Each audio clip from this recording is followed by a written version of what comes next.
और अब देहरादून से बड़ी खबर। चारों धामों में वीआईपी दर्शन पर रोक है। धामी सरकार ने 10 जून तक रोक लगाई है। श्रद्धालुओं की संख्या को देखकर फैसला लिया गया है। मुख्य सचिव राधा रतूड़ी ने जारी किए हैं आदेश। अन्य राज्यों को मुख्य सचिवों को पत्र लिखा है। राधा रतूड़ी ने सहयोग करने की अपील की है। तो चारधाम यात्रा में आ रहे श्रद्धालुओं की स्क्रीनिंग स्वास्थ्य विभाग लगातार स्क्रीनिंग कर रहा है। स्वास्थ्य सचिव आर राजेश कुमार की अपील सामने आई है, जहां श्रद्धालुओं से गाइडलाइन का अनुपालन करने की अपील की जा रही है। अब तक 2,08,000 से ज्यादा श्रद्धालुओं की स्क्रीनिंग हुई है। तो स्वास्थ्य विभाग लगातार श्रद्धालुओं से अपील कर रहा है कि अपने स्वास्थ्य की जांच करके ही चारधाम यात्रा के लिए निकले आप। अब तक 2,08,000 से ज्यादा श्रद्धालुओं की स्क्रीनिंग हो चुकी है।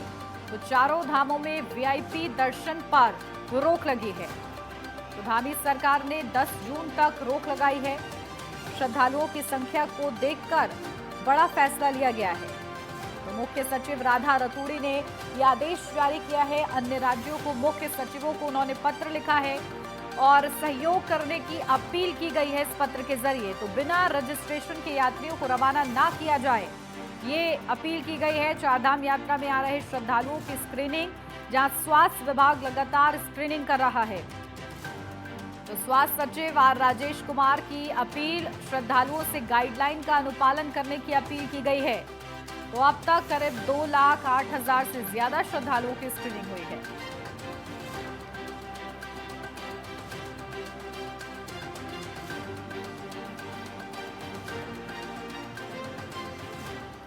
अपडेट ले लेते हैं। हमारे संवाददाता उपेंद्र सिंह राणा हमारे साथ जुड़ गए हैं। सीधा उनका रुख करते हैं। उपेंद्र, क्या जानकारी मिल रही है? देखिए, राधा रतूड़ी ने भी पत्र के जरिए सचिवों से अपील की है और किस तरीके से गाइडलाइन के अनुपालन करने के लिए का भी जिक्र किया जा रहा है। क्या तस्वीर फिलहाल? देखिए, बिल्कुल मुख्य सचिव की ओर राधा रतूड़ी की ओर से जिस प्रकार से चारधाम यात्रा में जो वीवीआईपी दर्शन जो होते थे उस पर फिलहाल 10 जून तक जो है वो रोक लगा दी है। यानी कि फिलहाल 10 जून तक किसी को भी वीआईपी ट्रीटमेंट जो है धामों में जो है वो नहीं दिया जाएगा और उनको जो है वो दर्शन भी नहीं कराया जाएगा। साथ ही जो इस प्रकार से जो स्वास्थ्य विभाग की ओर से भी लगातार स्क्रीनिंग जो है वो की जा रही है। यानी कि किसी की अगर तबीयत ज़्यादा खराब है तो उनको जो है धामों की ओर नहीं भेजा जा रहा है, ताकि ज़्यादा तबीयत जो है उनकी खराब ना हो। अगर नॉर्मल अगर ऐसा स्थिति लग रही है तो उनको जो है फर्स्ट उपचार जो है वो दिया जा रहा है, ताकि वो धामों में सुरक्षित तरीके से जो है अपनी यात्रा जो है वो कर सके। इन तमाम चीज़ों की व्यवस्था जो है स्वास्थ्य विभाग की ओर से भी जो है वो की गई है। और अगर चार धामों की अगर बात की जाए तो लगभग 34 लाख से ज़्यादा श्रद्धालुओं ने रजिस्ट्रेशन जो है वो कर दिए हैं और लगातार संख्या में जो है इजाफा लगातार जो है वो होता जा रहा है। फिलहाल जिस प्रकार से जो ऑफलाइन रजिस्ट्रेशन है उस पर फिलहाल के लिए जो है अभी आज के लिए रोक लगाई गई है। हो सकता है कि इस गाइडलाइन को जो है सरकार अभी आगे भी बढ़ा सकती है और यह भी हो सकता है कि आज फिलहाल फिर से जो है ऑफलाइन के रजिस्ट्रेशन जो है वो शुरू किया जा सकता है। इस पर भी अभी सरकार जो है वो मंथन करेगी, क्योंकि देखा यह जा रहा है कि ऑफलाइन रजिस्ट्रेशन के बंद होने से बद्रीनाथ धाम में जो है काफ़ी कम संख्या में यात्री जो है वो पहुंच रहे हैं और उसका जिस प्रकार से वहां पर व्यापारी और जो तीर्थ पुरोहित हैं उसका विरोध करते हुए भी दिखाई दे रहे हैं कि ऑफलाइन रजिस्ट्रेशन जो है वो बंद नहीं होना चाहिए और उसको खोल दिया जाए, ताकि यात्री जो है ज़्यादा की संख्या में जो है वो पहुँचें। तो इससे ये कहीं ना कहीं तीर्थ पुरोहित और व्यापारियों को देखते हुए सरकार आज जो है इस पर फैसला ले सकती है और जो ऑफलाइन रजिस्ट्रेशन है उसको खुलवा सकती है। दूसरा, जिस प्रकार से जो रजिस्ट्रेशन हो रहे हैं उसमें लगातार इजाफा हो रहा है। ये कह सकते हैं कि जिस प्रकार से जो भीषण गर्मी भी है उसके बावजूद भी यात्रा में किसी प्रकार की कोई रुकावट जो है वह नहीं देखी जा रही है। और अब जो यात्रा का जो पीक सीजन होता है जून जुलाई का जो महीना होता है, क्योंकि उसके बाद बरसात का महीना शुरू हो जाता है और बरसात ज़्यादा होती है तो भूस्खलन का खतरा ज़्यादा बना रहता है।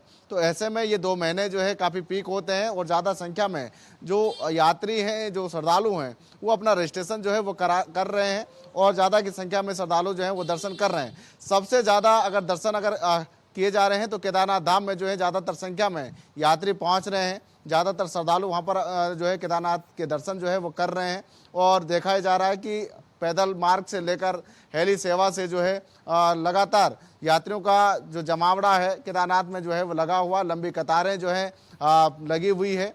हालांकि अब जिस प्रकार से जो वीआईपी दर्शन जो अब बंद हो गए हैं, तो ऐसे में कहीं ना कहीं यात्रियों को भी इसका फायदा जो है वो जरूर मिलेगा कि जो सुबह 3 बजे या 4 बजे से जो लंबी कतारों में दर्शनों के लिए लगे हैं, तो ऐसे में कहीं ना कहीं दर्शनों में किसी प्रकार का कोई व्यवधान जो है वो नहीं देखा जाएगा, क्योंकि देखा जाता है कि बिल्कुल। जब और वीआईपी दर्शन उपेंद्र के देखिए लिए किस श्रद्धालु वहां तरीके पर से पहुंचते हैं स्क्रीनिंग तो फिलहाल कुछ वहां पर समय जो है श्रद्धालुओं की चल रही है, उसकी क्या व्यवस्था है, कितनी सुचारू रूप से वो स्क्रीनिंग चल रही है?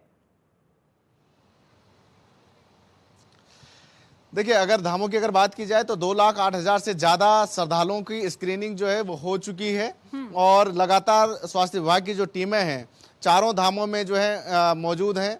अस्थायी रूप में जो जिस प्रकार से अस्पतालों की व्यवस्था जो है वहाँ पर की गई है कि अगर किसी की तबीयत अगर ज़्यादा खराब होती है तो वहाँ पर फर्स्ट उपचार जो है उनको यात्रियों को जो है वो मिल सके, तो धामों में अस्थायी रूप में जिस प्रकार से जो है अस्पतालों की व्यवस्था की गई है। खास तौर पर अगर दिक्कत अगर ज़्यादातर जो श्रद्धालुओं को अगर हो रही है तो केदारनाथ धाम और यमुनोत्री धाम, क्योंकि ये दोनों धाम ऐसे हैं जहाँ पर पैदल जो है रास्ता तय करना पड़ता है। साथ ही वहाँ पर जिस प्रकार से सांस लेने की ज़्यादातर दिक्कतें जो है वो होती है, और जो दिक्कत कार्डियो की ज़्यादातर दिक्कत जिस प्रकार से 56 मौतें अभी तक चारधाम यात्रा में हुई है, तो उसमें सबसे ज़्यादा जो मौतें देखी गई है वो कार्डियो की चलते जो है कार्डियो की दिक्कत के चलते जो है ज़्यादातर मौतें हुई है। तो ऐसे में कहीं ना कहीं स्वास्थ्य विभाग भी पूरी तरीके से सतर्क है और लगातार विभाग की ओर से जो विभाग के कर्मचारी हैं, अधिकारी हैं, जो भी यात्री हैं, उनको समझाया जा रहा है, बताया जा रहा है कि किस तरीके की दिक्कत है, और अगर आप हाई एल्टीट्यूड एरियाओं में पैदल चलेंगे तो किस तरीके की दिक्कत आपको होने वाली है, तो इस तरीके से आपको जो है यात्रा करनी है, इस तरीके की जानकारी भी लगातार दी जा रही है। लेकिन कई जगह ये देखा जा रहा है कि यात्री भी जो है वो नहीं मान रहे हैं, श्रद्धालु जो है कई जगहों पर जो है नहीं मान रहे हैं, तो ऐसे में उनसे जो है लिखित जो है वो लिया जा रहा है कि आप अपने लिखित रूप में जो है वो दिया जाए कि इसके जिम्मेदार आप खुद रहेंगे, क्योंकि आपको जिस तरीके से समझाया भी जा रहा है उसके बावजूद अगर धामों की ओर आप जा रहे हैं तो आपके उसके खुद जिम्मेदार रहेंगे। लेकिन उसके बाद भी लगातार स्क्रीनिंग जो है वो की जा रही है, श्रद्धालुओं से जो है उनका हेल्थ चेकअप जो है वो किया जा रहा है, उनका वजन नापा जा रहा है, उनका पूरा बॉडी टेस्ट जो है वहाँ पर किया जा रहा है, और उसके बाद ही उनको जो है धामों की ओर भेजा जा रहा है। खासतौर दिक्कत जो यात्रियों को हो रहा है वो केदारनाथ और यमुनोत्री धाम में हो रहा है, क्योंकि केदारनाथ का जो सोनप्रयाग से जो 18-20 किलोमीटर का जो पैदल रास्ता है और हाई एल्टीट्यूड वाला रास्ता है, तो वहां पर यात्रियों को दिक्कत हो रही है। ये मानना भी चाहिए। ठीक है उपेंद्र, नजर बना के रखिएगा। बहुत शुक्रिया आपका महत्वपूर्ण अपडेट के लिए।